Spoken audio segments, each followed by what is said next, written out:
Most patients develop thoracic outlet syndrome because they consistently maintain a very incorrect posture at work, a posture that is not ergonomically compatible with symptom improvement or overall well-being. In this class, we will delve into the significance of our work in our lives. A substantial portion of our time is dedicated to work, carrying out various roles. As highlighted previously, our bodies were not designed to maintain forward arm positions for extended periods. So let's talk a little bit here about how to adapt your work in the best possible way, so that it is compatible for you to improve your symptoms and continue performing your function. First and foremost, a valuable piece of advice to bear in mind is to apply the concepts discussed in previous classes to your upcoming tasks or endeavors. It is essential to tailor these principles to suit your work, whether you are in the act of doing it or simply observing. Just because I didn't mention your profession doesn't mean you shouldn't or won't be able to solve your problem. You have to perform your work with your elbows closer to your body, maintain good posture, and ensure your scapulas are properly positioned.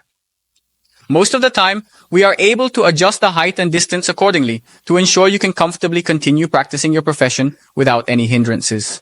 Except in some cases such as, for example, a radiology technician who has to operate a machine that is positioned very high up, or an electrician who needs to work on a wall that is exceptionally tall where a ladder may not reach, there are instances where adaptation is possible to address such challenges. For instance, I vividly remember encountering a dedicated printer repair specialist during one of my visits.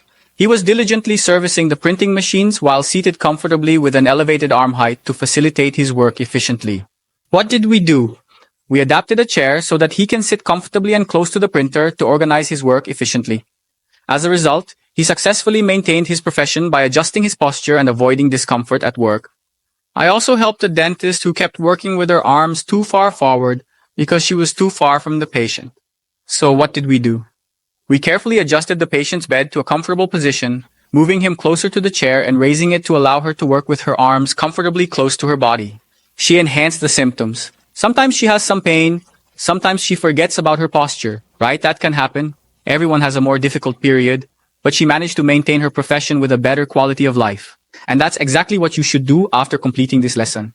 If you work sitting down, adjust the chair and adjust the table. Oh, but this table is not mine. It belongs to where I work. You have two feasible options. You could make a personal investment by purchasing a table and chair to facilitate your work environment. This way, you can ensure job retention, make necessary adjustments, and have the flexibility to remove them if needed in the future. Alternatively, you may engage in a conversation with your supervisor or the HR department to propose that the company invest in a suitable table and chair for your improved comfort and productivity.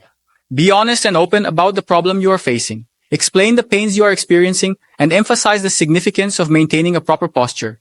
Express your strong desire to continue practicing your profession and working effectively with them. They will probably invest in something to help you. Second important point. In addition to adjusting ergonomics, take breaks. I understand that there are times when you need to be fully immersed in your work, unable to pause, striving to meet urgent deadlines and giving your absolute best despite being pressed for time.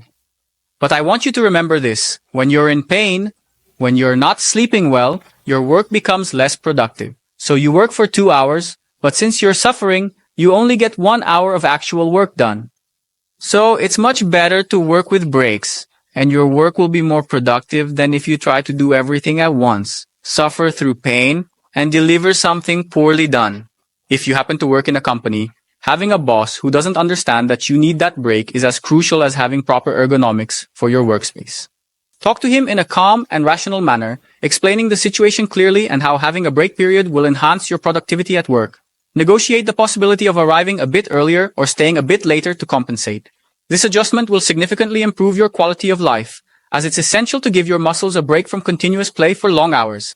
I have taken on some cases where the patient was unable to adapt, either due to the nature of the work or because it required them to keep their arms raised all the time, leading to their need to be either removed from the job or to give up on that profession.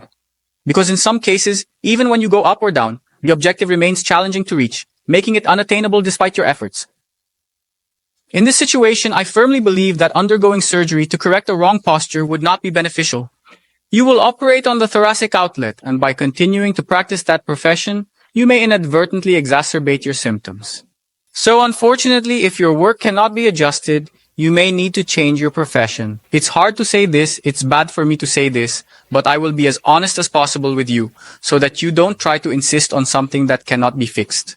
If you suffer from very intense pain, are losing strength in your hand, unfortunately you cannot continue with your profession. Finally, dealing with prejudice is something difficult, I understand. People often struggle to empathize and truly understand the emotions and suffering you are going through. But be open and honest, talk to your boss, talk to HR about your current situation, your diagnosis, and that you need help with breaks and the ergonomics of the environment where you spend most of your time. This will help you stay in that role and have a better quality of life. The next class, Class 10, the most anticipated of the course, is the class on how to sleep better.